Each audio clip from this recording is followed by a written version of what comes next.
സംസ്ഥാന രാഷ്ട്രീയത്തിൽ പുതിയ ചർച്ചകൾക്ക് ഇടവെക്കുകയാണ് ജോസ് കെ മാണി വിഭാഗത്തെ യുഡിഎഫിലേക്ക് സ്വാഗതം ചെയ്തുകൊണ്ടുള്ള കെ സുധാകരന്റെ പ്രസ്താവന. കെ സുധാകരന്റെ ക്ഷണം ജോസ് കെ മാണി തള്ളുകയും ചെയ്തു. ഇടതുമുന്നണിയെയും സംസ്ഥാന സർക്കാരിനെയും ശക്തിപ്പെടുത്താനാണ് ഇപ്പോഴത്തെ ശ്രമമെന്നും മുന്നണി മാറ്റം അജണ്ടയിൽ ഇല്ല എന്നും ജോസ് കെ മാണി വ്യക്തമാക്കി.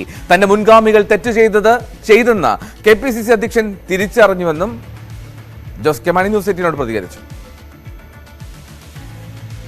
ഇടതുപക്ഷ ജനാധിപത്യ മുന്നണിയുടെ അവിഭാജ്യ ഘടകമാണ് LDFനെ, ആ സർക്കാരിനെ ശക്തിപ്പെടുത്തുക, കൂടുതൽ കരുത്ത് നൽകുക. അതിനുവേണ്ടി നിരന്തരമായ പ്രവർത്തനമാണ് കേരള കോൺഗ്രസ് നടത്തുന്നത്.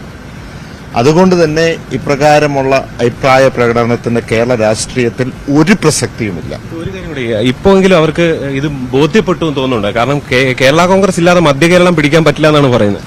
KPCC അധ്യക്ഷന് അദ്ദേഹത്തിന്റെ മുൻഗാമികളെ തെറ്റ് ചെയ്തു എന്ന് തിരിച്ചറിഞ്ഞു എന്നുള്ളതിൽ മനസ്സിലാക്കുന്നു. KM മാണി ഉണ്ടാക്കിയ മുന്നണി എന്നുള്ള നിലയിലാണ് അദ്ദേഹം പറയുന്നത്. ഞാൻ പറഞ്ഞല്ലോ, ഇതുമായി ബന്ധപ്പെട്ട് കേരള രാഷ്ട്രീയത്തിൽ ഒരു പ്രസക്തിയും ഇല്ല എന്ന് പറയുമ്പോൾ ഇതിന് ഉപചോദ്യത്തിനും പ്രസക്തിയില്ല. അതേസമയം ജോസ് കെ മാണിയെ സ്വാഗതം ചെയ്തുകൊണ്ടുള്ള പ്രസ്താവനയിൽ കരുതലോടെയാണ് മാണി സി കാപ്പന്റെ നീക്കം. പാലായിൽ UDFനെ ശക്തിപ്പെടുത്താൻ ജോസ് കെ മാണി വരേണ്ടതില്ലെന്ന് മാണി സി കാപ്പൻ പറഞ്ഞു. പാലാ സീറ്റ് വിട്ടുകൊടുക്കില്ല എന്ന് വ്യക്തമാക്കിക്കൊണ്ടാണ് മാണി സി കാപ്പന്റെ പ്രതികരണം. ജോസ് കെ മാണിയെ തിരികെ മുന്നണിയിലേക്ക് കൊണ്ടുവരും എന്ന KPCC അധ്യക്ഷൻ കെ സുധാകരന്റെ പ്രതികരണത്തോട് പാലാ MLA കൂടിയായ മാണി സി കാപ്പന് എന്താണ് പറയാനുള്ളത് എന്ന് നോക്കാം. കപ്പൻജി, മധ്യകേരളത്തിൽ ശക്തി വേണമെങ്കിൽ ജോസ് കെ മാണിയും കേരള കോൺഗ്രസ് എമ്മും വേണമെന്നാണ് KPCC അധ്യക്ഷൻ പറയുന്നത്. എങ്ങനെയാണ് അതിനെ കാണുന്നത്? ജോസ് കെ മാണിയല്ല, ആര് വേണേ മുന്നിലേക്ക് വരുന്നതിനെ സ്വാഗതം ചെയ്യുന്നു. അതിന് നമുക്ക് യാതൊരു വിരോധവുമില്ല. മുന്നണി ശക്തിപ്പെടുത്തുന്നതിൽ പോസിറ്റീവായിട്ടാണ് കാണുന്നത്. തീർച്ചയായും മുന്നണി ശക്തിപ്പെടുത്തുന്നതിൽ പോസിറ്റീവായിട്ട് കാണുന്നു.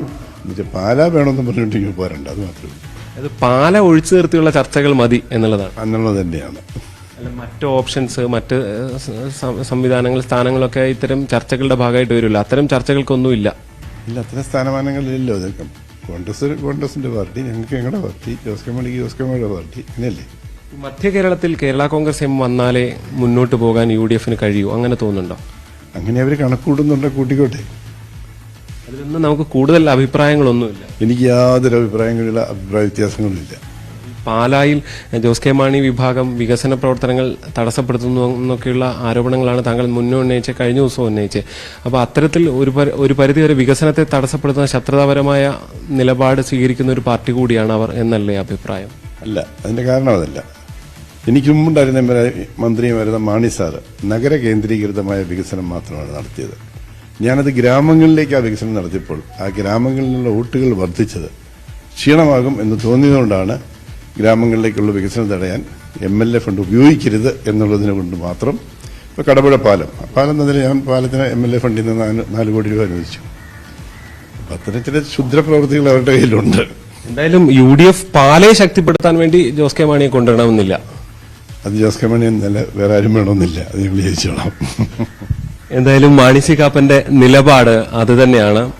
അദ്ദേഹം വളരെ തന്ത്രപരമായാണ് ഇക്കാര്യത്തിൽ അഭിപ്രായം പറയുന്നത്. മുൻപ് മുതൽ നമ്മൾ കേട്ടുകൊണ്ടിരുന്ന പാലാ വിട്ടൊരു കളിയില്ല എന്ന് തന്നെ കാപ്പൻ ആവർത്തിക്കുകയാണ്. ഇമ്മാനുവൽ തോമസിനൊപ്പം G. ശ്രീജിത്ത്, ന്യൂസ് 18 കോട്ടയം.